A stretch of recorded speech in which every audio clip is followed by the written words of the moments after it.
სამშვიდობისა თქვენ უყურებთ არგუმენტების დროს მეორე საზოგადოებრივზე მე ზვიად ავალიანი ვარ. რატომ გავწვავდა ბოლო პერიოდში სიტუაცია საოკუპაციო ხაზთან, რომელსაც ოსური მხარე და კრემლი სახელმწიფო საზღვრად მიიჩნევს და რა ბერკეტები აქვს თბილის უკანონო ბორდერიზაციის შესაჩერებლად. შესაძლებელია თუ არა საქართველოს ხელისუფლების უფრო აქტიურმა პოლიტიკამ ან ქართული საზოგადოების პროტესტმა გავლენა იქონიოს ოკუპაციის პროცესზე და სად არის ან საერთოდ არსებობს თუ არა დღეს გამოსავალი შექმნილი ვითარებიდან, რამდენად ჭირდება საქართველოს დღეს დასავლეთის პრინციპული მხარდაჭერა და რამდენად მკაცრია ამჟამად დასავლეთი რუსეთის მიმართ საქართველოს საკითხში. რა გვაჩვენა დიდი ოცეულის სამიტმა, რატომ არ იდგა დღის წესრიგში საქართველოს პრობლემა პუტინისა და ტრამპის პირველ შეხვედრაზე და აქვს თუ არა აზრი მოსკოვთან დამოუკიდებლად საუბარს. ამ კითხვებზე პასუხების მოძებნას ვეცდებით ჩვენ დღეს არგუმენტების დროში. ჩვენი სტუმრები კი იქნებიან ბატონი ირაკლი ბათიაშვილი, ფილოსოფოსი, უშიშროების სამსახურის ყოფილი ხელმძღვანელი და ბატონი ლევან გერაძე, კონფლიქტოლოგი, არასამთავრობო ორგანიზაცია მრავალარხიანი დიპლომატიის ინსტიტუტის დირექტორი. სამშვიდობისა ბატონებო, დიდი მადლობა პირველ რიგში მობრძანებისთვის. ძალიან ბევრი კითხვა არსებობს და ამ კითხვებზე, რა თქმა უნდა, ჩვენ უნდა ვეცადოთ მოუძებნოთ პასუხები და ვესაუბროთ საზოგადოებას ამაზე, მაგრამ მანამდე ვიდრე ამ კითხვებზე გადავიდოდეთ, მე მინდა თვითონ ფაქტთან დაკავშირებით შევთანხმდეთ თუ ეს შესაძლებელია. მე მრჩება შთაბეჭდილება, რომ ფაქტებთან დაკავშირებითაც კი განსხვავებული შეფასებები გვესმის. ჩვენ დღეს ხელისუფლება აცხადებს, რომ ეს არის უკანონო ბორდერიზაცია, რაც ჩემი აზრით პრინციპში არის სხვა პროცესი, ხოლო ოპოზიცია ძირითადად საუბრობს საოკუპაციო ხაზის გადმოწევის ფაქტთან დაკავშირებით. ცხადია ორივე ტრაგედია ნებისმიერ შემთხვევაში, მაგრამ აი მაინც რომ შევთანხმდეთ, ბატონო ირაკლი, რასთან გვაქვს საქმე, ჯერ ფაქტოლოგიურად რომ გავსაზღვროთ და შემდეგ უკვე შეფასებებზე რომ გადავიდეთ. საქმე, იცით რა შეესაბამება, თვითონ მიდგომა ეს არის, რა თქმა უნდა, არასწორი დილეტანტური ლაპარაკი გადმოწევაზე ან არ გადმოწევაზე. აქ თვითონ ფაქტი იმის, რომ ხდება საოკუპაციო ხაზის გავლება. რის მიხედვით ხდება? ისინი ძახიან, ჩვენ ამას ვაკეთებთ, აი ყოფილი საქართველოს საბჭოთა სოციალისტური რესპუბლიკის ფარგლებში სამხრეთ ოსეთის ავტონომიური ოლქის ადმინისტრაციული საზღვრების მიხედვით, ხო? ისინი ასე ამბობენ, თუმცა ეს საზღვრები სხვადასხვა რუკაზე, სხვადასხვანაირად ქონდა, მაგრამ მაგას მნიშვნელობა არ აქვს. ის იყო, ესე იგი, მაგას საერთოდ მნიშვნელობა. უკვე სადაც არ უნდა გააღვიქვათ, როდესაც ავლებენ საოკუპაციო ხაზს და ამას უწოდებენ საზღვარს, ეს უკვე იმთავითვე არის, ესე რომ ვთქვათ, უკანონო ქმედება, ეს უკვე იმთავითვე წარმოადგენს უკვე, რა თქმა უნდა, მცოცავ ანექსიას. მერე კიდევ 400 მეტრი წინ გადაწევენ, თუ არ გადაწევენ, ფაქტი არის, რომ იგივე ბერშუეთი, ხო? აქ და სხვაჩვენ ბერშუეთი ახლა უკვე დაანონსებული აქვს, მათ რომ აპირებენ კიდევ რამდენიმე ახალ სოფელში, ქარელის რაიონის სამ სოფელში ასევე გაავლონ, ესე იგი, აღმართონ ესეთი ბანერები, ხო? აქ თავარი არის, როდესაც ისინი აცხადებენ, რომ აი ეს არის ჩვენი საზღვარი და ავლებენ ამას ზოგან მავთუხლართებით, ზოგან აღმართავენ ესე იგი ამ ბანერებს და ფაქტიურად ჩვენ საქართველოს აიძულებენ, რომ ამ ფაქტს უნდა შეეგმონ, ეს არის, რა თქმა უნდა, ესე ვთქვათ, მცოცავი ოკუპაცია და მცოცავი ანექსია. ნელ-ნელა ისინი პრაქტიკულად უკვე უახლოვდებიან, ესე ვთქვათ, ტრასას. ადამიანები, მოსახლეობა, რომელიც ახლა იგივე ბერშუეთში დადიოდნენ, იქ მათ ეგულებოდა თავიანთ სახნავს 10 ჰექტარზე. დადიოდნენ, იმიტომ რომ არავითარი ზღვარი არ იყო ადრე და ეხლა გაჩნდა. თუ ზღვარი იყო, მაგრამ იქეთდა გადმოწეს აქ. ზღვარი არ იყო, იქ ადრე ბევრ სხვა სოფლებში, სადაც მე დადიოდნენ, იქ მამა ყავდა სასაფლაოზე, ზოგს მამა ყავდა, ზოგს ნათესავი ყავდა. და მერე უცებ აღმოჩნდნენ ფაქტის წინაშე, რომ უთხრეს აი აქ არის გავლებული, ესე იგი, საოკუპაციო ხაზი, ეგრეთ წოდებული საოკუპაციო საზღვარი. რა თქმა უნდა, ეხლა ჩვენ რა ვიცით, ისევ ამბობთ, რომ აი დავუცებ მოულოდნელად, აფერი მოულოდნელად. ეს არის უკვე დროში გაწელილი, ესე იგი, ხანიერი, აი როგორც პერმანენტულად მიდის ეს პროცესი, უკვე რამდენი ხანია, ხო? ანუ ეს არ არის რაღაც ერთჯერადი, ორჯერადი, სამჯერადი აქტი, ეს არის მართლაც და მცოცავი პერმანენტული პროცესი და სამწუხაროდ დღევანდელი ჩვენი ხელისუფლება, მე იცით, კეთილგანწყობილი ვარ ჩვენი ხელისუფლების მიმართ, ნამდვილად მინდა რომ რაღაცა წარმატება კონდეს. დღევანდელი ხელისუფლება და ჩვენ ყველა სამთელი საზოგადოება, რომელიც აემოს ეს განგაშვით, ახლა ვართ სტატისტების როლში, უბრალოდ მორეაგირე რაღაც იმის როლში, რომ აი ეს რა ხდება და მე მაქსიმუმ შეიძლება განცხადებები გააკეთონ, თქვათ არასამთავრობო პარტიებმა, ან ხელისუფლება განცხადება გააგზავნოს ან ბრიუსელში, ამერიკაში.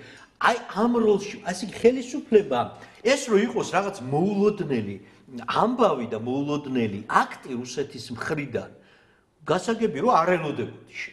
მაგრამ უკვე ეს წლები გრძელდება და იცი რომ ეს კლავაც აქვს თუ არა ხელისუფლებას რამე ახლა პირველი მე მინდა უბრალოდ ერთი მომენტი დავაფიქსირო, ჯერ მარტო უმნიშვნელოვანესი რაღაცა.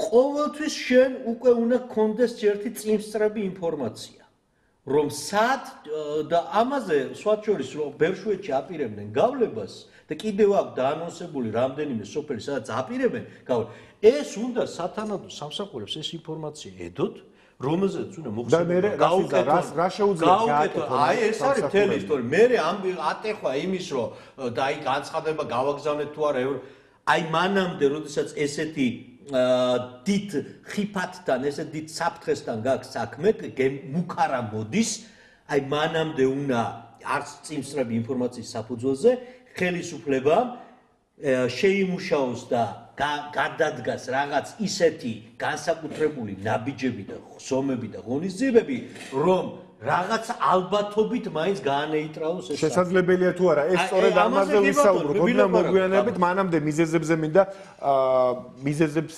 ჩაუღრმავდეთ ცოტა ოდნავ. ბატონ ლევან, პრინციპში არერთხელ აღნიშნა უკვე დღევანდელმა ხელისუფლებამ, რომ მიუხედავად მისი მცდელობისა 2012 წლის შემდეგ დაელაგებინა უბრალოდ გადასულიყო რაღაც ნორმალიზაციის რეჟიმში, ურთიერთობების ნორმალიზაციის რეჟიმში რუსეთთან, ამ კონკრეტულ მიმართულებაზე ცვლილება არ გვაქვს.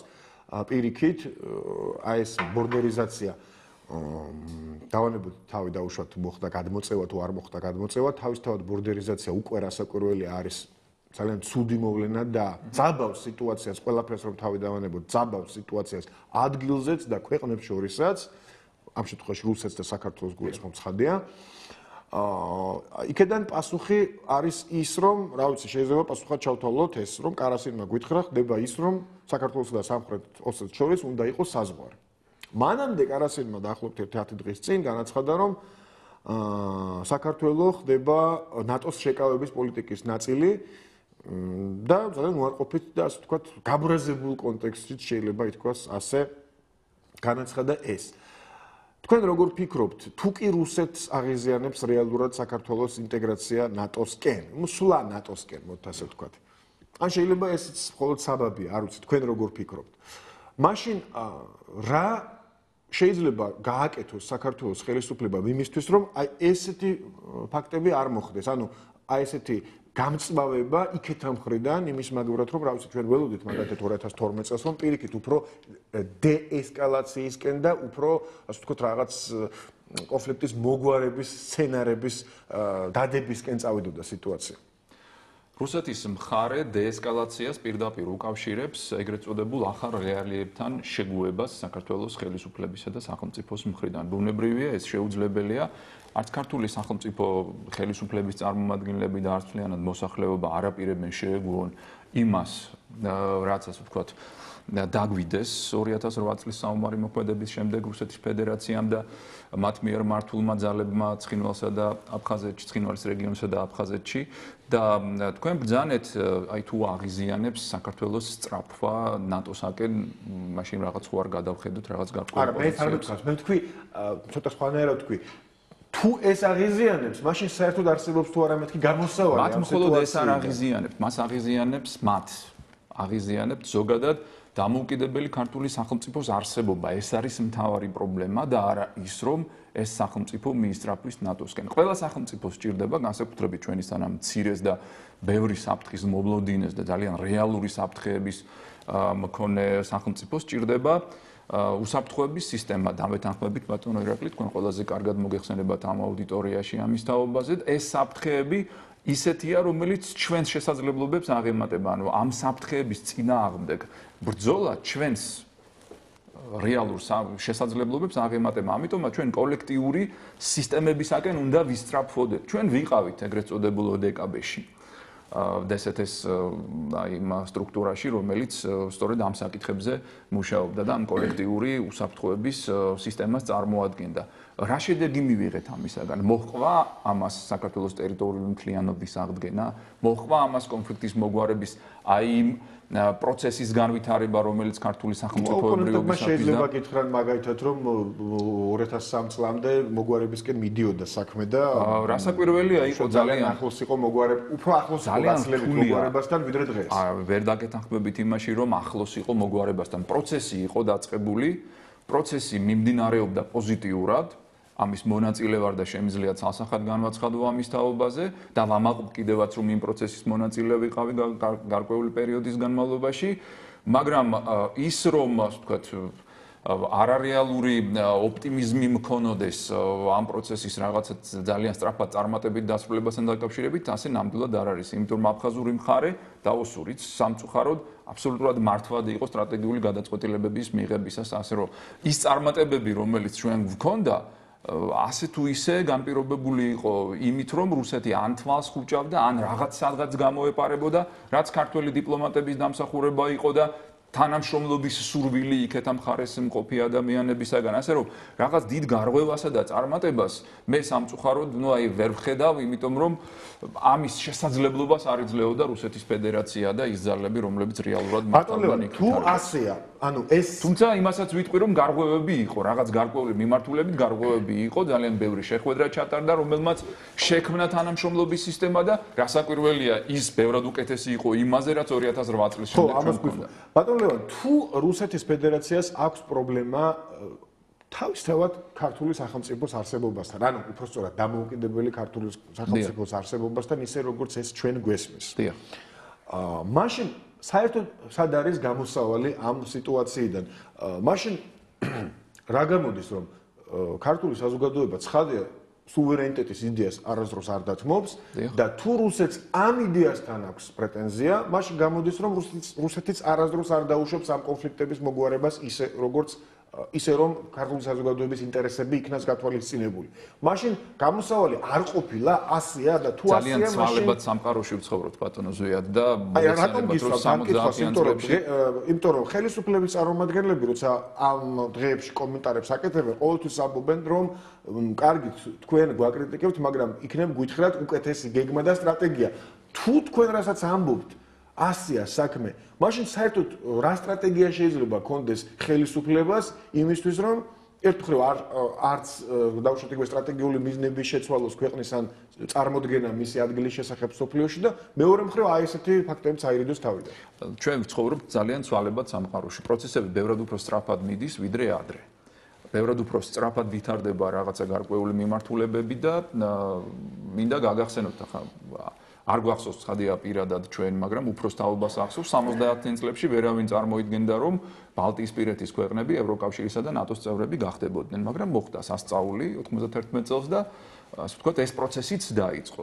დარწმუნებული ვარ, რომ დამოკიდებულებები, ახლა შორს არ ვარ იმ აზრისაგან, რომ რაღაც ახლა შეიძლება ვინმე ჩათვალოს რუსეთის დაშლას ელოდებაო. არა, რასაკვირველია, მაგრამ რაღაცა ის შუალედური მდგომარეობის პოვნა შესაძლებელი გახდება. ბუნებრივია რაღაცეები დასავლურ სამყაროსა და რუსეთს შორის ისე უნდა გადანაწილდეს, რომ ჩვენ, ასე ვთქვათ, არ უნდა მოვყვეთ ამ გადანაწილებაში, როგორც გადანაწილებულია, ასე ვთქვათ, მაგრამ ყველა შემთხვევაში იმაში ვარ დარწმუნებული, რომ მიდგომები ბევრწილად შეიცვლება, თუმცა არ შეიცვლება დამოკიდებულება საქართველოს ტერიტორიული მთლიანობის მიმართ და ადამიანის უფლებების მიმართ, განსაკუთრებით იმ ადამიანების მიმართ, ვისი უფლებაც სამვარი მოქმედებების შედეგად არის დარღვეული და ისინი იძულებულნი არიან დატოვონ საკუთარი სახლები.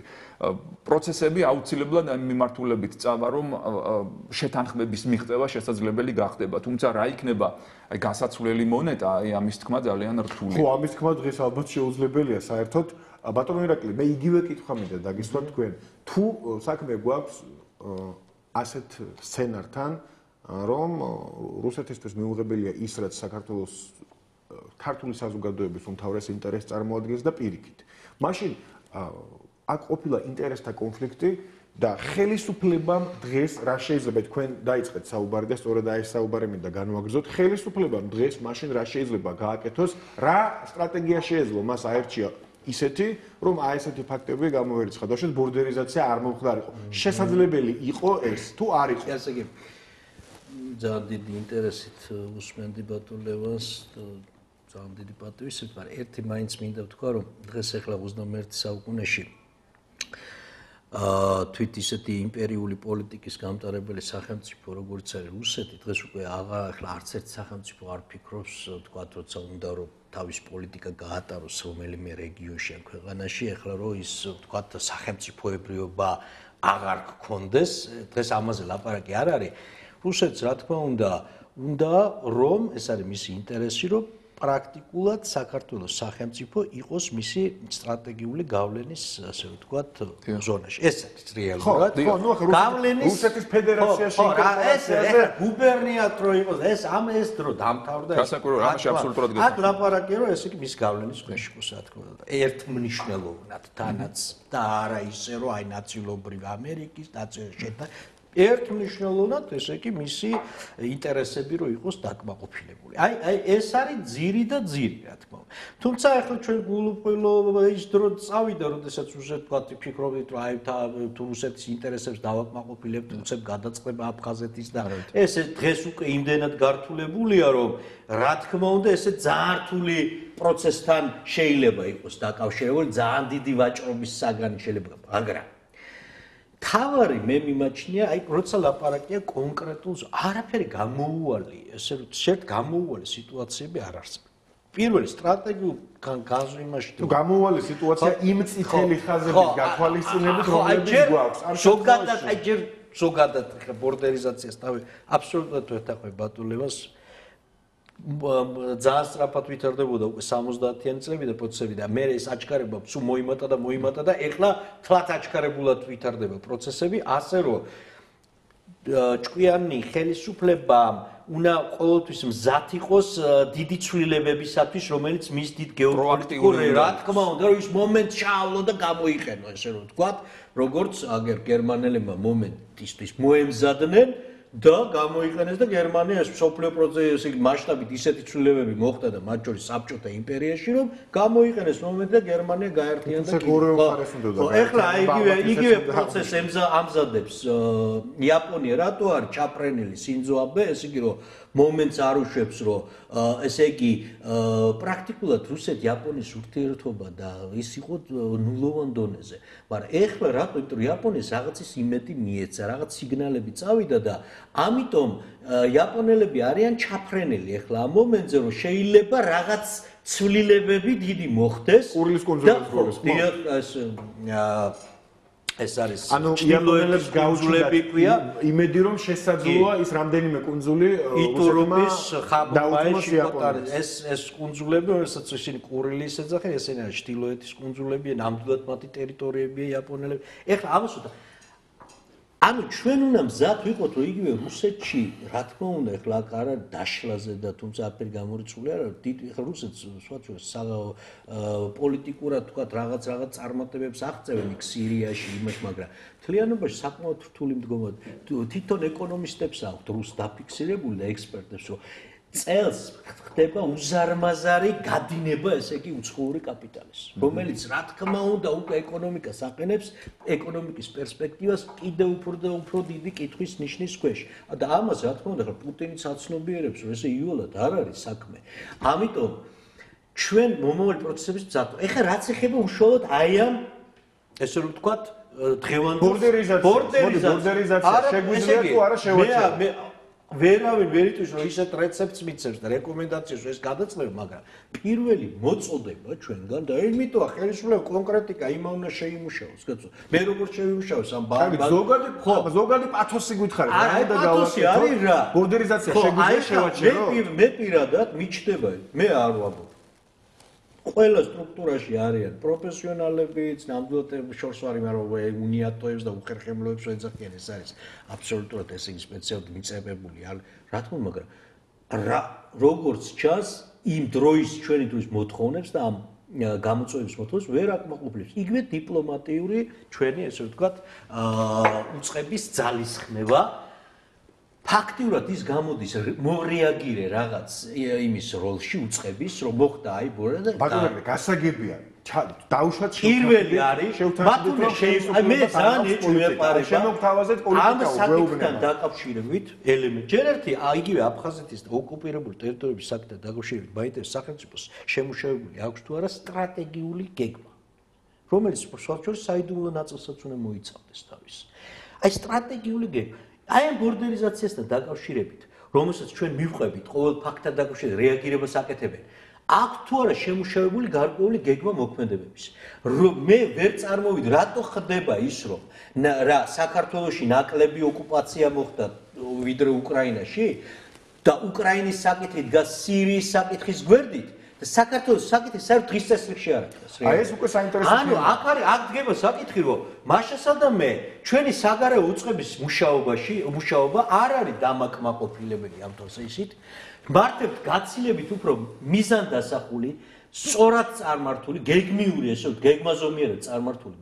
აი მიზნად უნდა დაისახონ. ის კი არ უკვე წერილი გავაგზავნე, ხო ესე ვალი მოვიხადე. ვალის მოხდა არ უნდა იყოს. უნდა თავი მოიკლან და უნდა დაძრან ეს საკითხი ადგილიდან, რომ ელემენტარულად ეს მოექცეს დღევანდელი ჩვენი სტრატეგიული პარტნიორების დღის მთავარ წესრიგში. აი ეს უნდა იყოს ახლა ეს მიზანი უნდა დაისახონ.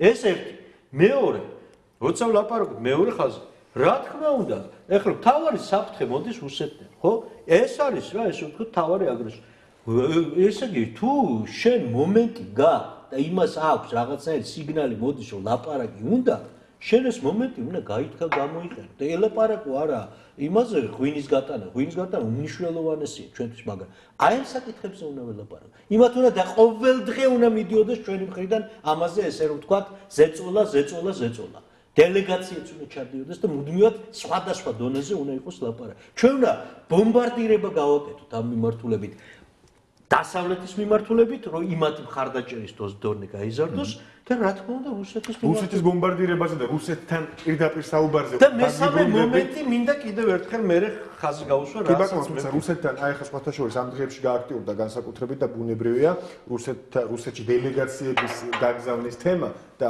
მინდა კითხოთ რა შედეგს ელოდებით აქედან მაგრამ მანამდე დასავლეთის მიმართულება ცხადია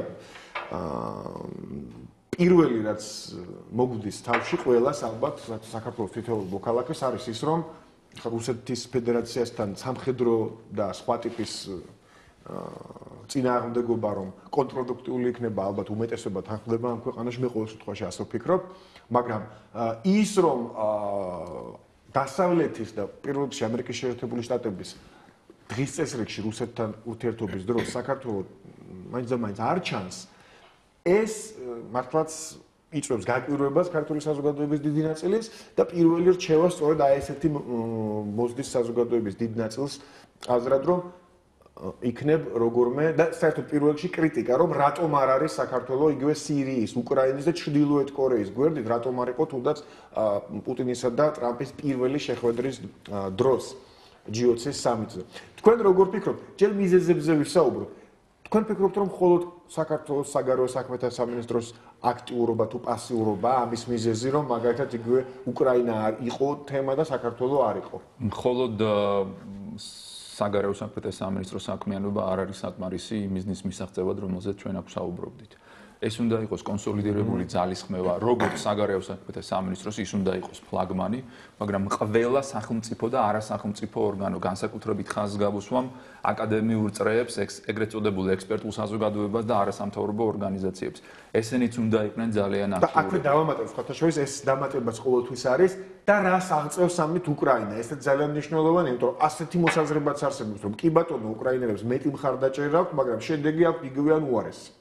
არა, უკრაინელებს ის შედეგი აქვს, რომ უარესი არ არის. უარესი მდგომარეობა. იმიტომ რომ იქ საომარი მოქმედებები მიდის ახლა და ჩვენ ეს ასევე ანექსია იქ უკვე ანექსია განხორციელებული დიახ, ახლა ჩვენ ბევრად უკეთეს მდგომარეობაში ვიყავით უკრაინელებთან შედარებით და ახლა ვართ ერთი რაღაცის გამო. იმის გამო რომ მან საომარი მოქმედებებია ახლა მიმდინარეობს ეს ცხელი თემაა, ჯერაც იქ სროლები ისმის, ჩვენთან მადლობა ღმერთს.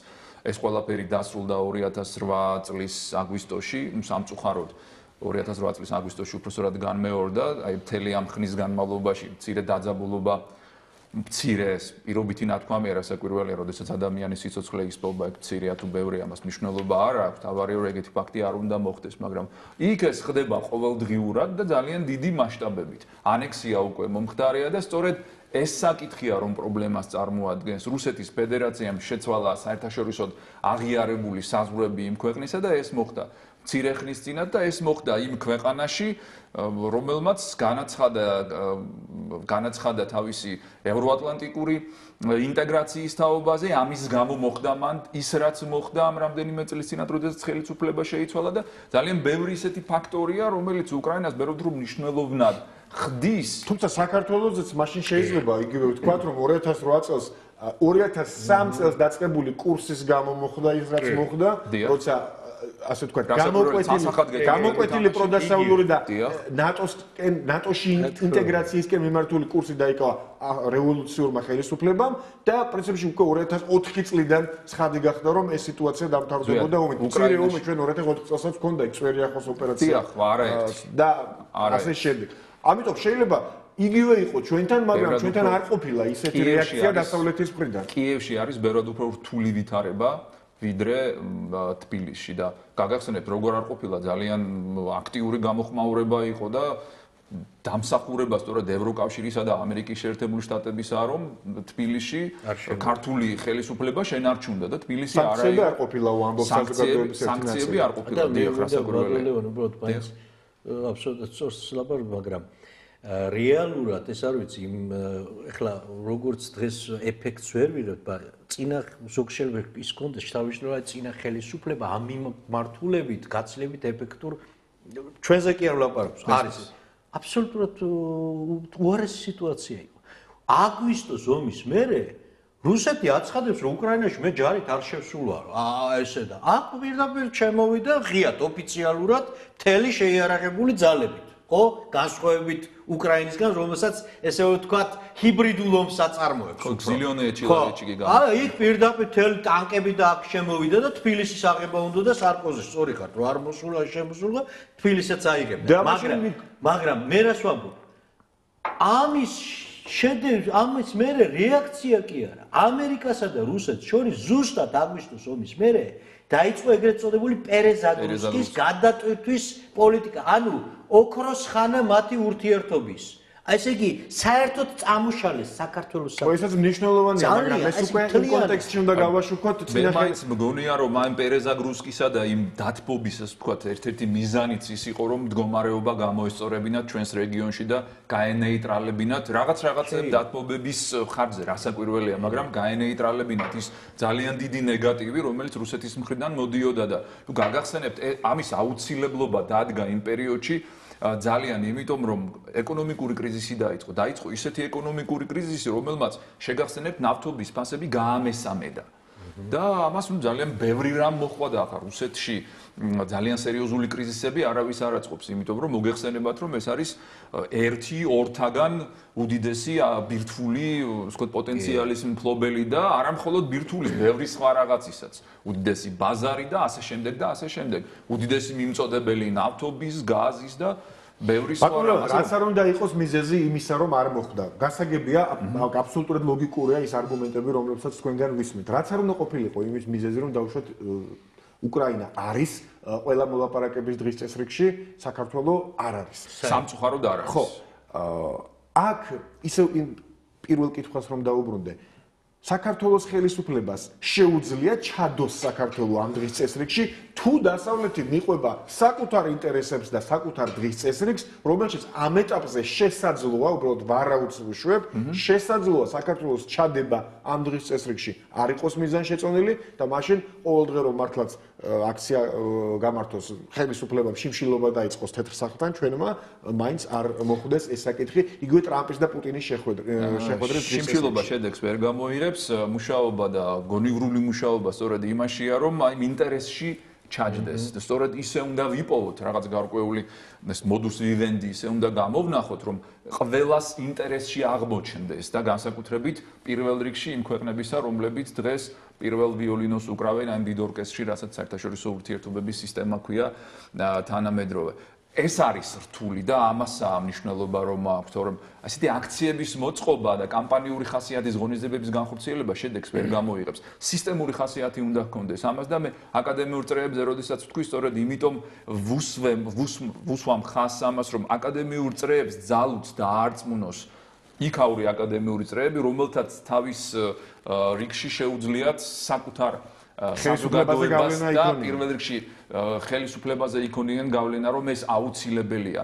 აქ არ არის მხოლოდ პრინციპებზე და იდეალებზე საუბარი, აქ არის გონივრულ და რაციონალურ დამოკიდებულებაზე, რა ჯობია სოფლიოსათვის და პირველ რიგში დასავლეთისათვის. აქ იყოს სტაბილურობა დამყარებული სამართლიანობაზე, ადამიანის უფლებების დაცვაზე და ასე შემდეგ, თუ ის მდგომარეობა, რომელიც ახლა არის და რომელიც შეიძლება ყოველ წუთს აფეთქდეს. ლავროვისა და მედოვევის შეხვედრაზე ლავროვმა განაცხადა, რომ ნატო და საქართველო მუდმივად პროვოკაციებს ახდენენ და აი ეს პოლიტიკა, რომელსაც საქართველო აწარმოებს და ნატო განაპირობებს ამ პოლიტიკის წარმოებას, პროვოკაციული არისო. მე რაღაც პირიქით ვხედავ, იმიტომ რომ ვხედავ, რომ ბორდერიზაცია ხდება, ვხედავ, რომ ეგრეთ წოდებული საზღვრის გადმოწევა ხდება. ანუ რაღაცაშია საქმე. აი ამ სიგნალებს უგზავნიან ერთმანეთს. ხო შეიძლება ლავროვ პირდაპირ ეთქვა, რომ ეს რაღაც საქართველოსი არა, საქართველოსი და ნატოს პოლიტიკაო. ესე იგი, რაღაც სჭირდებათ მათ ერთმანეთისაგან და აუცილებელია, რომ აი ამ სჭირდებაში საქართველო არ გახდეს დახვდავებული. ამიტომაც ჩვენი ქვეყნის და არა მხოლოდ ჩვენი ქვეყნის, მთელი საზოგადოების და კიდევ ერთხელ ხაზს უსვამ არასამთავრობო სექტორის, ექსპერტული წრეების, აკადემიური წრეების ძალიან აქტიური ჩართულობა უნდა იყოს ყველა საერთაშორისო ღონისძიებაზე, ყველა კონფერენციაზე, სემინარზე, ყველა იმ ღონისძიებაზე, რომელიც პირდაპირ არ არის ტერიტორიულ მთლიანობასა და კონფლიქტებთან დაკავშირებული, მაგრამ არის დაკავშირებული რაღაც მომიჯნავე საკითხებთან, ყველგან უნდა ისმოდეს ეს ხმა, ყველგან უნდა ისმოდეს აუცილებლობა იმისა, რომ საქართველოში სამართლიანობაზე დამყარებული წესრიგი, სამართლიანობაზე დამყარებული მშვიდობა არის აუცილებელი იმისთვის, რომ იყოს უსაფრთხო თავად დასავლეთი. სწორედ ამის თქმა მინდოდა დამასწარით, რომ ეს არის ერთ-ერთი უმნიშვნელოვანესი პირობა იმისა, რომ დასავლეთი იყოს უსაფრთხო და საბოლოო ჯამში ის მდგომარეობა, რომელიც არასტაბილური მდგომარეობა, რომელიც ჩვენთან არის, არ გახდეს ერთ-ერთი ფაქტორი დესტაბილიზაციისა დასავლეთში. ასე რომ ეს ძალიან მნიშვნელოვანია. მეთოდებზე, იგივე არასამთავრობო სექტორის, აკადემიური სექტორის და პარტიების მეთოდებზე გადავედით უკვე და საინტერესოა მართლაც აი ამ ბორდერიზაციის პროცესის დაწყებიდან გააქტიურდა ის კითხვაც, უფრო სწორად რა ვიცი, მე ამას უკვე დილემასაც კი დავარქმევდი, რას ვაკეთებთ ჩვენ, როდესაც აღმოჩნდებით ფაქტის წინაშე. საზოგადოების ერთი ნაწილი, იგივე არასამთავრობო სექტორი, ოპოზიციური პარტიების ერთი ჯგუფი უკვე დამკვიდრდა ასეთი ტრადიცია, რომ მიდის საოკუპაციო ხაზთან და როგორც წესი სიმბოლური, ასე ვთქვათ, საპროტესტო აქციით გამოხატავს საკუთარ უკმაყოფილებას და აცხადებს, რომ აი ესეთი აქციებით სოფლიომ უნდა დაინახოს, რომ ჩვენ არ ვეგუებით, ჩვენ ვამჩნევთ და ჩვენც შეგვამჩნევენ. არ ვიცი როგორ ფიქრობთ თქვენ, მაგრამ ადამიანებს ძალიან ხო, არა, ცხადია, მაშინ ჩვენც მივიდეთ იქ და კონდეს ცხადია, მე არ ვამბობ ეს კარგია თუ ცუდი, შესაძლოა რასაკვირველია, არის თუ არა ეს საკმარისია. ამას ზოგ პარტიას შეიძლება სხვა ინტერესი კონდეს იქ რომ მიდის და უბრალოდ არის პარტიები, რომლებიც ყველა სიტუაციის რა ის ნებისმიერ შემთხვევაში ყველა სიტუაციის თავის სასარგებლოდ გამოყენება უნდა 14 ივლისს დაანონსებული აქცია მაგალითად თავიდანვე იმ ლოზუნგით იყო და დაანონსდა, რომელიც 3 დღის შემდეგ ჩატარდება, რომ უნდა გახდეს ერთგვარი დასაწყისი პრელუდია საქართველოს ხელისუფლების სურვილების, რომელმაც შესაძლებელი გახდა ბორდერიზაციის პროცესი და ვერაფერი გააწყდა ამის წინააღმდეგ. ამიტომ ეს იქ ბორდერიზაციის ფაქტი იქნება, ზოგი არის საქართველოს ისეთი ძალები, რომლებსაც ბორდერიზაცია იქნება თუ იქ ბათუმში ვთქვათ რაღაც ინციდენტი იქნება, ყველაფერს შეეცდებიან გამოიყენონ ელემენტარულად თავისი ვიწრო პარტიული ინტერესებისათვის. ეს სხვა თემა. მაგრამ ახლა ადამიანებს ეხლა მათ შორის ახალგაზრდები ის რომლებსაც პროტესტის ნდობა გაუჩნდება, ეს სავსებით გასაგებია, ვინმე შეიძლება ხვალ ჩვენ გაგვიჩნდეს, სული ჩავიდეთ და ეს ნორმალური რეაქცია ადამიანების და ყველანაირი მე იმასაც რა თქმა უნდა აბსოლუტურად ვეთანხმები ბატონლევას რომ ეხლა ნუ წარმოვიდეთ რომ მარტო მიტინგების გამართვით შევცვლით უცებ და დასავლეთის დამოკიდებულებას ამ საკითხისადმი როცა გვინდა რომ მოახდინონ ამ საკითხის აქტუალიზაცია ხო მაგრამ ესეც ერთ-ერთი შეიძლება საჭირო ფაქტორი იყოს რომ დაინახო რომ ჩვენი საზოგადოება არ ეგუება ამას მაგრამ თავარი რა თქმა უნდა საქმე გასაკეთებელი ამ შემთხვევაში არის ხელისუფლების ვიმეორებ ის რაზეც ჩვენ ვლაპარაკობ როგორც ჩვენს ამას მეტი უფრო კომპეტენტური მიდგომაც სჭირდება უფრო მიზანდასახულიც და მე არ გამოვრიცხავ ვიცით ეხლა ეს თუ ესე გაგრძელდა და ჩვენ უბრალოდ ვუყურეთ ამ მე არ გამოვრიცხავ რომ ყოველ შემთხვევაში ხელისუფლებამ რაღაც პრევენტიული ნაბიჯები გადადგას რომ ჩვენ თავი დავიზვიოთ შემდგომი გართულებებისგან არ არის მე მინდა გითხრათ დიდ სირთულეს შეიძლება არ წარმოადგენს წინსწრები ინფორმაციების მოპოვება სად შეიძლება გადაწყვეტ გადაწყვეტილი კიდევ რომელ სოფლებში უნდა გაავლონ ესე ვთქვათ მათ ეგრეთ წოდებული ეს საოკუპაციო სადემარკაციო ხაზი და როგორც არსებობს საკონტროლო გამშვები დღეს პუნქტები, საკონტროლო პუნქტები, რომელსაც აკონტროლებენ ჩვენი სპეცდანიშნულების რაზმები, აიღო და ჩააყენო. იქნება თუ არა ეს ცხადია ეს იდეა არსებობს. ვიდრე იქ ხალხი მივიდეს მშვიდობიანი და რაღაცა ოფიციალურად ჩააყენო. ჩვენ ხომ არ იქნება ეს სადაც ჩვენი მოსახლეობაა ჩვენი ხალხია ხომ არ იქნება ეს რასაკვირველია ხშირად მოგვისმენია ჩვენ ამის შესახებ რომ მოდი ჩვენს ასე ვთქვათ წინსწრებად იქ მივიდეთ და იმისთვის რომ კიდევ უფრო აქეთ არ წამოვიდნენ იმისთვის რომ კიდევ უფრო აქეთ არ წამოვიდნენ დაუშვათ თუნდაც იმისთვის რომ საზოგადოება გავაფრთხილოთ და დაუშვათ იქეთ არ აღმოჩნდეს ვინმე სასოფლო სამეურნეო საქმიანობის შესრულების დროს ან სხვა მიზეზის გამო და შემდეგ ამას არ მოყვეს იგივე პროვოკაცია ან რამე მოდი ჩვენ ხომ არ დავდგეთ მაგრამ ამას აქვს მეორე ნეგატიური მხარე ხელისუფლების განცხადებით და არა მხოლოდ ხელისუფლების და მინდა გკითხოთ ამ ნეგატიურ მხარესთან დაკავშირებით პირველი რომ ხომ არ ამით ჩვენ ხომ არ ვერთვებით ამ ბორდერიზაციის უпростоრად დელიმიტაცია დემარკაციის პროცესში რასაც იქეთ ამ მხარე გვთავაზობს და გვეუბნება მოგვიწოდებს რომ მოდით განსაზღვროთ სად არის ჩვენი საზღვრები ერთმანეთთან ხომ არ აღმოჩნდება რომ ჩაგვიტრიეს და მეორე ჩვენ თვითონ ხომ არ დავაფიქსირებთ ამით სად არის ჩვენი არავითარ შემთხვევაში ჩვენ დავაფიქსირებთ ჩვენ ეს მოხდება თუ მართლა შენ აიღებ და შენ თვითონ გაივლებ საზღვარს ეს ამ რა თქმა უნდა ეგეთი მარაზმის გაკეთება არავითარ შემთხვევაში ან რაღაც ბანერს აღმართავ ელემენტარულად გარკვეულ ესეთ მომენტებული საფრთხის შემცველ ესე ვთქვათ ზონებში შენ აყენებ ეხლაც არსებობს იქ გარკვეული პუნქტები სადაც არის სპეცდანიშნულების რაზმები შეიძლება ასე გავიგოთ ეს არის ის რაზმი იკავლებს ამით საზღვარს ხადია თუმცა არის გარკვეული ასე ვთქვათ საგუშაგო პოსტი საგუშაგო შეიძლება გორში იყოს გორის გასასვლელში იყოს ამით შესაძლოა არივლე შეიძლება თუ რა ასე გავიგოთ თქვენი ნათქვამი რომ ჩვენ ყოფილი სამხრეთ ოსეთის ავტონომიური ოლქის ადმინისტრაციული საზღვრების გასწვრივ გავაკეთოთ რამე გამშვები პუნქტები ან რაღაც ეხლა ჩვენ დაახლოებით სადაც ჩვენ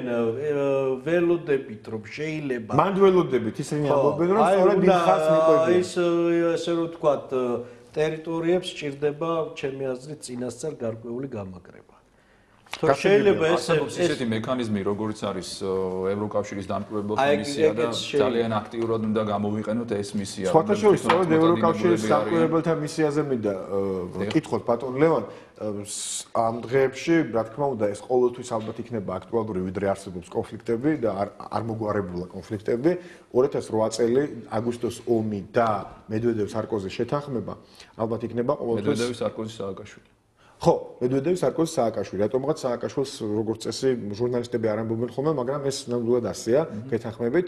ეს შეთანხმება, რომელიც თავიდანვე იყო რაღაც უცნაური დოკუმენტი, ჯერ თითქოს გასაიდუმლოებული იყო, მე პუნქტები აკლდებოდა, ემატებოდა, დამატებითი პუნქტები ჩნდებოდა, იმ დამატებითი პუნქტებს ცალკე ეწერებოდა ხელი და რაც ყველაზე უცნაურია სამ დედაქალაქში სამ სხვადასხვა ინტერპრეტაციას თავაზობდნენ ამ შეთანხმების წაკითხვის. ჩვენ მე მახსოვს პირადად ძალიან კარგად რომ მიხეილ სააკაშვილმა განაცხადა რომ იგივე ევროკავშირის სადამკვირვებელ მისიებს ცხინვალის და სოხუმის ტერიტორიაზეც ექნებოდა შესვლის უფლება, როცა მედვედევმა განაცხადა რომ არ ექნებოდა შესვლის უფლება და სარკოზი რაღაც შუალედურ ვარიანტზე საუბრობდა და შემდეგ ბოლოს ისე გამოვიდა რომ როცა არ მისცეს რუსებმა იქ შესვლის უფლება დიდი ამას რეაქცია არ მოყოლია. რუსეთის მხრიდან აღიარება ამ ტერიტორიებისა დამოუკიდებელ სახელმწიფოებად მოხდა მას შემდეგ რაც ეს დოკუმენტი უკვე ხელმოწერილი. თუმცა დამატებითი პუნქტები რამდენადაც მე მახსოვს უკვე აღიარების შემდეგაც იქნა ხელმოწერილი. შესაძლოა ვცდები, მაგრამ მე ასე მახსოვს. აი სამი დამატებითი პუნქტი რომელიც მე დამატებით პუნქტიანია იქ და ბოლო პუნქტთან დაკავშირებით იყო პრობლემები რომელზეც თქვა სტატუსის განსაზღვრაზე რომელიც სააკაშვილმა ამოიღო, მაგრამ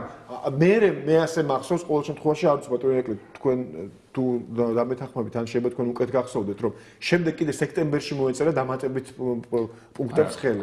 არა მე არ მახსოვს სექტემბერში არაფერი არ ყოფილა 6 პუნქტიანი შეთანხმება იმ მე-6 პუნქტთან დაკავშირებით იყო პრობლემა რომელიც სტატუსს ეხებოდა და გათვალისწინებული იყო რასაკვირველია საქართველოს მთელს ტერიტორიაზე მომხდარიყო ამ დამკვირვებელთა ასე ვთქვათ მაგრამ რუსეთმა აღიარა და შემდეგ ის ართულის საქართველოს მთელს ტერიტორიად სოხუმსა და ცხინვალს რასაც დასავლეთის სხვადასხვა ევროკავშირის მხრიდან აი ამასთან დაკავშირებით ხშირად პრეტენზიებიც გვესმის სარკოზის მისამართით და ევროკავშირის მისამართითაც რომ სარკოზი რომელიც იყო პრინციპში გარანტი ამ ხელშეკრულების მან რაღაც განსაკუთრებული ასე ვთქვათ შეშფოთება, აღშფოთება და რეაქცია არაფერი არ გვაჩვენა იმ დოკუმენტის შეუსრულებლობის გამო, რომელზეც მან ფაქტობრივად პასუხისმგებლობა აიღო. ამ დოკუმენტის მთავარი დანიშნულება იყო ის, რომ რუსები შეეჩერებინათ და არ შემოსულიყვნენ თბილისში. სარკოზი თვლის და სამართლიანადაც რომ მთავარ მიზანს მან მიაღწია. ბუნებრივია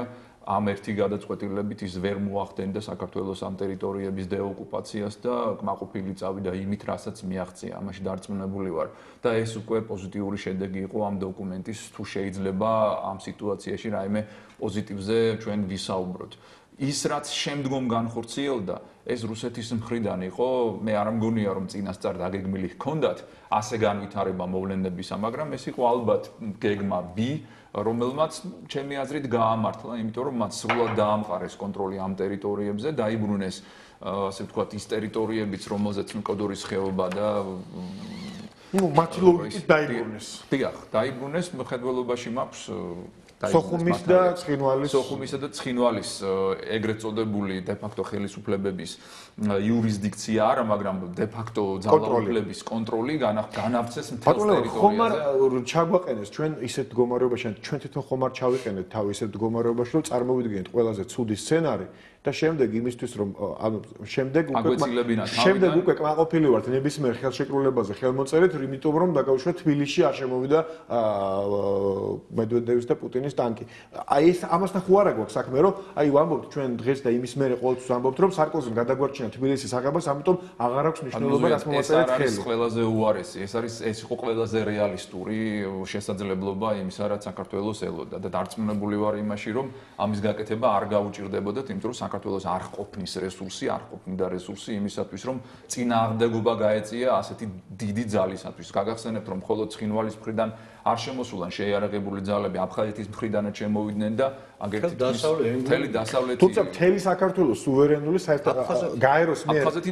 გაეროს მიერ აღიარებული და გაეროს წევრი სუვერენული სახელმწიფოს სრული ოკუპაცია 21 საუკუნეში თქვენ ფიქრობთ რომ რუსეთს გაუვიდოდა ისე რომ ამისთვის არ გადაიხდა და ისეთ ფას რომ არ უღირდა? ანუ ზვიად არ მოხდებოდა სრული ოკუპაცია, მოხდებოდა ის რისი გაკეთებაც რუსეთს უნდოდა და რაც განაცხადა კიდევაც ამერიკის შეერთებული შტატების ელჩმა გაეროში ხალილზადმა, რომ ეს იყო რეჟიმ ჩეინჯის მცდელობა და რეჟიმის შეცვლის მცდელობა კრახით დასრულდა, მაგრამ სამაგიეროდ მათ მიიღეს ის რაც მიიღეს, მათ მოახერხეს აი ამ ორი ტერიტორიის, ასე ვთქვათ, დაქვემდებარება სრულად, დღეს იქ განთავსებულია იმდენი ისეთი შეიარაღებული ანუ რუსეთს 2008-ში უნდათ რეჟიმ ჩეინჯი, მათი პროგრამა მაქსიმუმი იყო რეჟიმ ჩეინჯი. მათი მთავარი მიზანი იყო რეჟიმის შეცვლა და არა სხვა რამ და ნუ აი ეს რომ არ გაუვიდათ, შემდეგ უკვე ბრწყალებში იძულებული დაჯერებოდნენ იმას, რისი გაკეთებაც მოახერხეს. და მე დარწმუნებული ვარ, რომ რეჟიმის ცვლა საქართველოში პრაქტიკულად ყველაფრის დაკარგვას ნიშნავდა, იმიტომ რომ თუ შეიცვლებოდა რეჟიმი და 21 წელივით აქაც მოვიდოდა ის ხელისუფლება, რომელიც 21 წლის დაგვარად ასე ვთქვათ, განახორციელებდა შემდგომ თავის საქმიანობას, პრაქტიკულად დამოუკიდებელი საქართველოსა და რაღაცა განვითარების და ევროატლანტიკური იდეალებისა და ადამიანის უფლებების და ასე შემდეგ ყველა ამ მიზნისადმი, იმ მიზნისადმი, რასაც ბატონი ირაკლის თაობამ მთელი თავისი ახალგაზრდობა და საუკეთესო წლების ენერგია შეალია და ჩვენც მოგვიწია ამ პერიოდში რაღაცა გარკვეული ქმედებების განხორციელება, ეს ყველაფერი წყალში ჩაიყრებოდა. ხელახლა მოგვიწევდა ყველაფრის კეთება, უნდა არა ჩვენ, არამედ შემდეგ რომ არის საზოგადოების საკმაოდ სოლიდური ნაწილი, რომელიც ამბობს, რომ ის რეჟიმი, რომელიც იყო ადამიანის უფლებებთან, მაინც და მაინც არც ის არ მეგობრობდა დიდად. რა შედარება, რა შედარება. ყველა რეჟიმი, რომელიც საბჭოთა კავშირის შემდეგ არსებობს, ვეგეტარიანელები არიან იმასთან შედარებით, რაც იყო საბჭოთა კავშირის პერიოდში, ახლა ამაზე არავინ არ დაობს. არ მინდა რომ ისე დავასრულოთ ჩვენ საუბარი, რომ აი რუსებთან პირდაპირ დიალოგთან დაკავშირებით არ ჩაგეკითხოთ ბატონო ირაკლი, შეიძლება ასე ითქვას. თქვენ ბრძანეთ, რომ გარდა იმისა, რომ აუცილებელია დასავლეთთან მუშაობა და ყველა საშუალებით დასავლეთის დღის ეს რიგში შეტანა საქართველოს თემის, ასევე რუსებთან პირდაპირ დიალოგი. ეს საკმაოდ ორიგინალური მოსაზრება, უпростоრად ბოლო პერიოდამდე საკმაოდ ცოტა ადამიანი თუ შეძლებდა ამ პოზიციის დაცვას პირდაპირ ეთერში, მოდი ასე ვთქვათ. თუმცა ბოლო პერიოდში მართლაც არის ჟღერდება ეს იდეები და ჩვენ ძალიან საინტერესოა, რომ სწორედ ახლა პატრიოტთა ალიანსის საპარლამენტო წარმომადგენლობა იმყოფება მოსკოვში, რომლებმაც განაცხადეს, რომ ჩვენ შევეცდებით, რომ პირდაპირ კონტაქტი დავამყაროთ და ინფორმაცია მოვიპოვოთ, თუ არის შესაძლებელი რამეზე მათთან საუბარი და თუ შევხედავთ, რომ შეუძლებელია მათთან რამე შეთანხმების მოწევა, მაშინ ამასაც პირდაპირ ვიტყვით.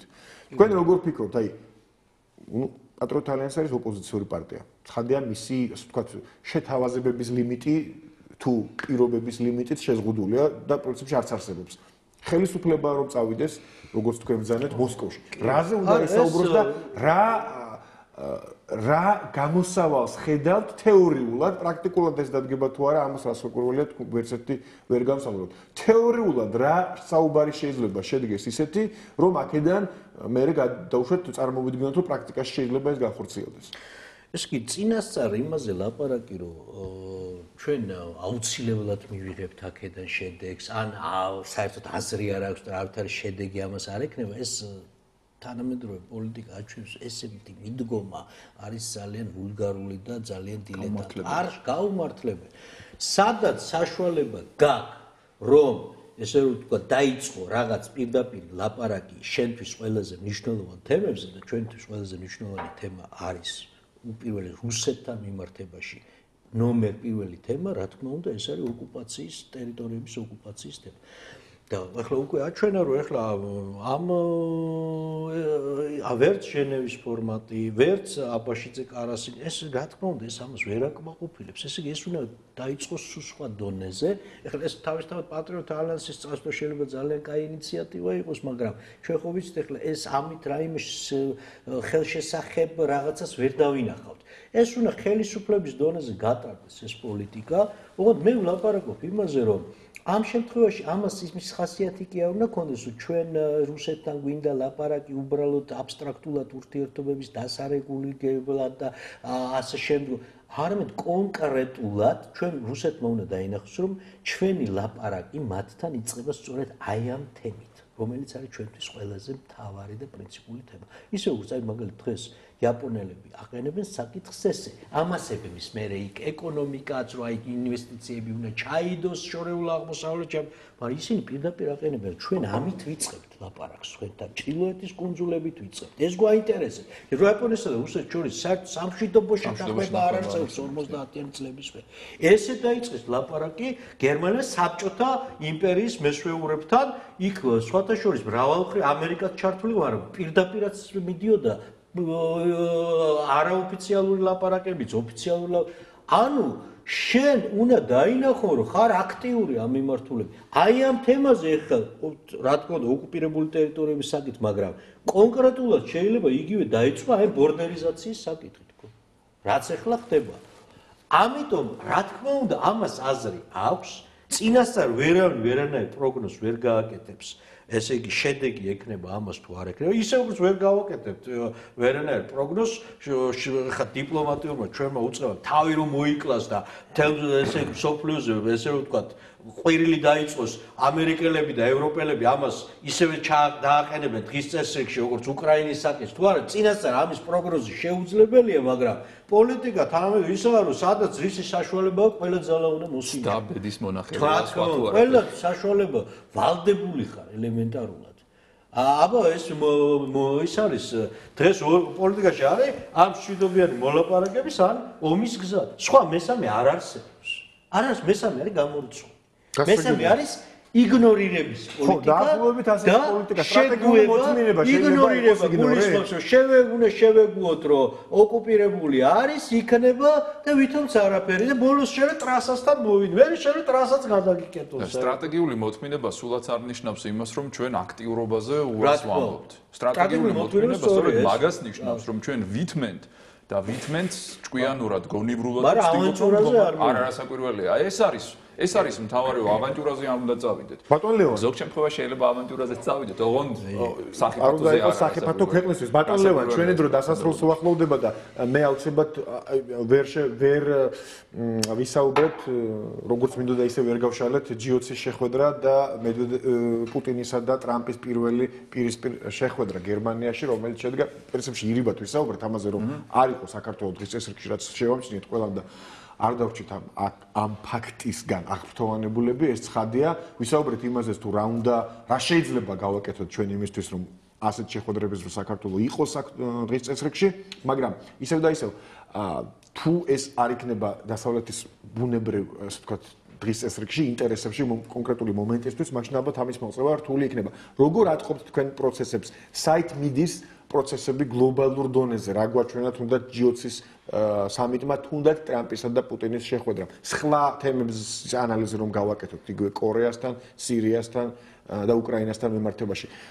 იწყება თქვენ ფიქრობთ რომ იწყება რაღაც შეთანხმების ეპოქა თუ პირიქით რჩება სტატუს კვო, გამწვავებული ისტორიული მინიმუმი, ცივი ომი, ასე შემდეგ თუ რა ხდება აი ამ შეხვედრამ რა დაგანახათ თქვენ და აქედან გავდარეთ ჩვენ რა მოლოდინი უნდა გქონდეს. დამანახა მცდელობა იმისა, რომ არსებული ვითარებიდან გამოვიდნენ. ძალიან დიდი იმედი მაქვს, რომ ეს შეხვედრა გახდება საფუძველი ვითარების ცვლისა და თანამშრომლობის პერიოდის დაწყებისა. თუმცა თანამშრომლობაში შესასვლელად ყველას საკუთარი პირობები აქვს. დარწმუნებული ვარ, რომ დასავლეთის პირობები ბევრად უფრო მისაღებია დანარჩენი მსოფლიოსათვის, ვიდრე ის რის წინააღმდეგაც, ასე ვთქვათ, ამ კონსოლიდირებული ძალის გამოყენება უწევს დღეს ევროატლანტიკურ სივრცეს. დარწმუნებული ვარ ასევე იმაში, რომ ცვლილებები აუცილებლად დაიწყება.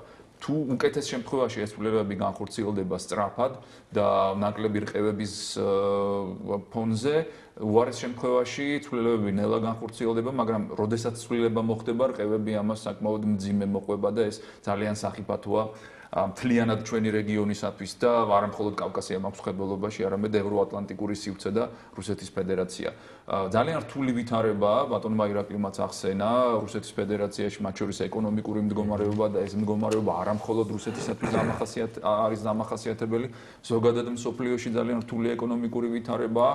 ფული არ არის პირდაპირ ვთქვათ და ყველანაირ ღონისძიებას, ყველანაირ პროცესს, ყველაფერს ჭირდება. გაერ რომ შეამცირა სამშვიდობოთა ბიუჯეტი არის ალბათ ძალიან ნიშანდობლივი შეერთებულმა შტატებმა უარი განაცხადეს იმ გადარიცხვის განხორციელებაზე, რომელსაც ყოველწლიურად, ასე ვთქვათ, უშურველად საერთაშორისო ორგანიზაციას უხდიდნენ და ეს არა მხოლოდ გაეროს პრობლემაა, დაფინანსების პრობლემა უდგას ნატოს და ყველაფერს დღეს, რასაც ჩვენ დღეს ვხედავთ. ხო, ჯიოცის ერთ-ერთი დღის წესრიგის ერთ-ერთი მთავარი თემა სწორედ ეს იყო. სწორედ ეს იყო, დიახ. აქედან გამომდინარე, დღევანდელი ვითარება აიძულებს ყველას რომ თანამშრომლობა დაიწყოს და ეს თანამშრომლობა აუცილებლად გადაიზრდება რაღაც გარკვეულ პოზიტივში წინააღმდეგ შემთხვევაში როგორც კი ასე ვთქვათ შეატყობენ რომ პოზიტივში არ იზრდება კიდევ ერთი ჯიოცი შედგება იმისათვის რომ მდგომარეობა გამოასწორონ ამაში ღრმად ვარ დარწმუნებული რომ ის სახელმწიფოს მეთაურები რომლებიც იკრიბებიან საკმაოდ გონიერი და ისეთი რაღაც შეთანხმებისკენ წავალთ ოღონდ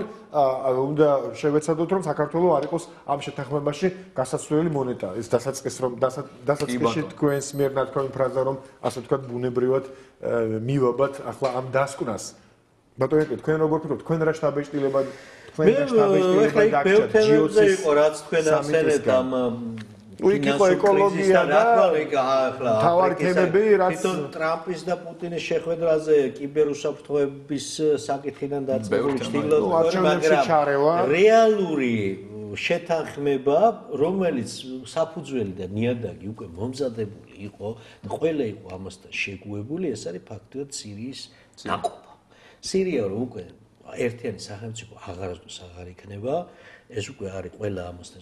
ერთადერთი ყველაზე მეტად ამას ტკივნეულად დაგვიქვამდეს თვითონ ასადის ოპოზიცია, რომლებიც თვლიდნენ, რომ ეს დაუშვებელია და მათ ასტანის ერთ-ერთი შეხვედრა დატოვეს კიდევაც ეს უკვე არის გადაწყვეტილი, რომ სირია იქნება დაშლილი, ამას თვითონ ასადიც, ესე ვთქვათ, ჩვენურად არის ამასთან შეგუებული და თავის ფიქრობს თავის. როგორ დაიშლება, ძალიან საინტერესოა. ხო, ახლა დეესკალაციის ზონები, რაც უკვე გამოაცხადეს, ალბათ აი ამ ზონების მიხედვით, როგორც ჩანს, ერთადერთი არის გადაწყვეტილი, რომ უნდა ალაგმონ თლიანად ეს უკვე პრაქტიკულად აკეთებს მიდის დაეში, ისლამური სახელმწიფო, ხო დაეს ეძახიან თვითონ ესე ჩვენ ვეძახით მას ისლამურ სახელმწიფოს, მაგრამ ეს ალაგმოც თავმე კიდევ დამატებით პრობლემებთან ისინი ხდება მათი გაწოვა ფაქტიურად უკვე სამზადისი მთელ რიგ მიმართულებებით, მათ შორის ეგრეთ წოდებული პოსტსაბჭოთა მიმართულებით, ცენტრალურ აზიაში, ჩრდილო კავკასიაშიც არ იქნება იული სიტუაცია და ამ მხრივ ჩვენც ესე ვთქვათ დიდი ყურადღება გვმართებს როგორც სატრანზიტო ქვეყანას და მე ვფიქრობ ანუ სირიის დაყოფის დასაწყისი შეიძლება ასეც შევაფასოთ ეს შეხვედრა და სირიის დაყოფის დასაწყისი და იცით ვერ წარმოიდგენდა თუმცა დაშლის დასაწყისი ხო და რომ ასადების სირია ოდესმე დაიშლებოდა ისეთი მართლობა იყო იქ მაგრამ დღეს არანაკლებ რთული სიტუაციის დასაწყისი არის თურქეთში მე თურქეთზე მინდოდა მეთქვა არანაკლებ რომელიც ყველაზე გრით დამთავრდება კაცმა არც თურქეთის წინააღმდეგობის მიუხედავად სირიაში ეს პროცესები მიმდინარეობს და ბუნებრივია რომ თურქეთი ამას ეწინააღმდეგება ერთი ფაქტორის გამო ეს ფაქტორი არის ქურთების მომავალი სახელმწიფოს შესაძლო შექმნა და სპარტაშორის ერაყში უკვე სექტემბრისთვის თუ ოქტომბრისთვის ქურთები აპირებენ რეფერენდუმის ჩატარებას თუ ამას დაემატება სირიის ქურთისტანიც მაშინ ალბათ გაუჩნდებათ პრეტენზია უკვე თურქეთის ყველა უჭერს ხალხს სირ ქურთებს უჭერს ამერიკელებიც რუსებიც და ევროპელებიც ეს არის სასწაული თუმცა ორი მოსაზრებაა ქართულ ანალიტიკურ წრეებში ერთი მოსაზრების თანახმად თურქეთის შევიწროება და ქურთისტანის დიდი ქურთისტანის შექმნა საქართველოსთვის იქნება კარგი პირიქით და მეორე მოსაზრების თანახმად არ იქნება კარგი იმიტომ რომ თურქეთის დესტაბილიზაცია თავისთავად არ შეიძლება იყოს კარგი ამაზე ცხადია ორივე მოსაზრება სწორია ორივე ძართული ძნელი მე ვფიქრობ რომ ძალიან კარგი ფრაზაა იმისთვის რომ დავასრულოთ უკვე მეორე გადაცემის დროს ხარჯავთ ძალიან დიდი მადლობა მინდა გადაგიხადოთ მომზენებისთვის მივადევნებთ ცხადია სხვა გამოსავალი და უფლება არც გვაქვს მივადევნებთ ცხადია ძალიან დიდი ყურადღებით თუ ალყურს ამ ბორდერიზაციის პროცესს უბრალოდ იმედია არ დაგჭირდება ეს ყურადღება და ამ პროცესს მართლაც რამე გადაწყვეტა მოეძებნება ირაკლი ბათიაშვილი და ლევან გერაძე იყვნენ ჩვენი სტუმრები მაყურებელს შევახსენებ არგუმენტების დრო დღეს ამით გემშვიდობებათ ხვალამდე დროებით